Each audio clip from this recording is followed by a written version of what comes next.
Na današnjoj sjednici Senata univerziteta na kojoj se raspravljalo o usvajanju statuta Univerziteta u Istočnom Sarajevu upućen je prijedlog na usvajanje Ministarstvu prosvete i kulture Republike Srpske. Ovim statutom predviđeno je da sjedište Prirodno-matematičkog fakulteta bude u Vlasenici. Rektor Univerziteta Istočno Sarajevo Mitar Novaković nakon sjednice Senata novinarima izjavio da je univerzitet već 3 godine pokušavao da nađe rješenje za ovaj fakultet, a da su se danas stekli uslovi da njegovo sjedište bude u Vlasenici.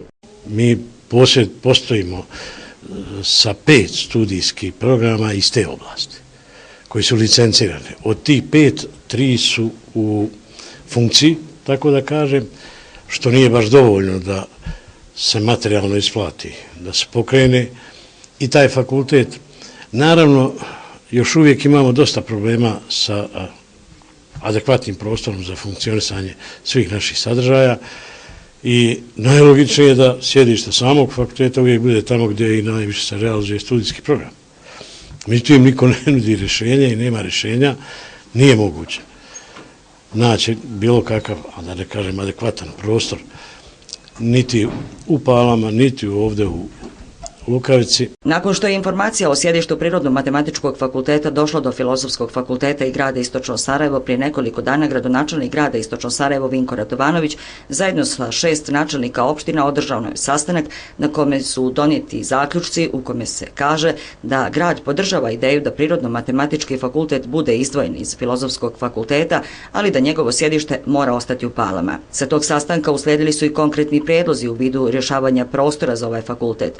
Novom zgradom Ekonomskog fakulteta dobio bi se i prostor za Prirodno-matematički fakultet, te za ovaj fakultet već i postoje kadrovi, kao i laboratorijska oprema za fiziku na Elektrotehničkom fakultetu u Lukavici. Novaković za ovaj predlog ipak tvrdi: to je prostor relativno mali da bi se još tam nešto stapalo.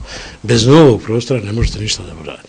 Informacija koju su jutros prenijeli neki mediji u Istočnom Sarajevu da je dosadašnji dekan Filozofskog fakulteta u Istočnom Sarajevu Milenko Pikula smijenjen jer je stao u odbranu statuta i Prirodno-matematičkog fakulteta izjavom da će sa novom zgradom Ekonomskog fakulteta dobiti prostor za Prirodno-matematički fakultet, Novaković je prokomentarisao ovako: Pa nije on smijenjen.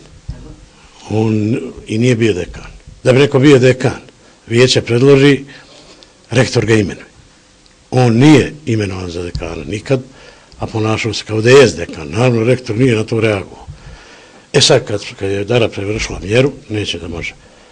I ja kažem da tražim od njihovog vijeća da predlože dekana kog će imenovati rektor. Ovdje se svakako ne završava priča oko formiranja Prirodno-matematičkog fakulteta pri Univerzitetu Istočno Sarajevo, jer da podsjetimo, neće se birati sredstva da se ostvari cilj da ovaj fakultet ostane u Istočnom Sarajevu, rekao je gradonačelnik Vinko Radovanović novinarima nakon sastanka na Palama sa predstavnicima grada Istočno Sarajevo. A da li će nadležni u Ministarstvu obrazovanja Republike Srpske ispitati kako je, ako je tačno ono što je rekao rektor Univerziteta Istočno Sarajevo Mitar Novaković, na fakultetu sjedio neko ko je samoproglašeni dekan Filozofskog fakulteta, na što je on svo vrijeme gledao prečudno, ostaje da se vidi.